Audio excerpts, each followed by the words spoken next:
নমস্কার। আমার আজকের নিবেদন কবি সুকান্ত ভট্টাচার্যের লেখা কবিতা পুরনো ধাঁধা।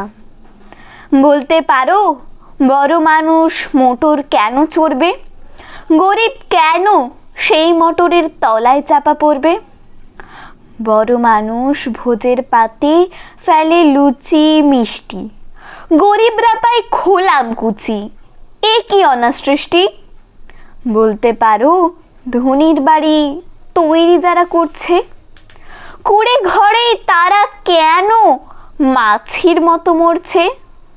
ধনীর মেয়ের দামি পুতুল, হরেক রকম খেলনা, গরিব মেয়ে পায় না আদর, সবার কাছে ফেলনা। বলতে পারো ধনীর মুখে যারা জোগায় খাদ্য, ধনীর পায়ের তলায় তারা থাকতে কেন বাধ্য? হিং তিং ছট প্রশ্ন এসব মাথার মধ্যে কামড়াই। বড় লোকের ঢাক তৈরি গরিব লোকের চামড়ায়। নমস্কার।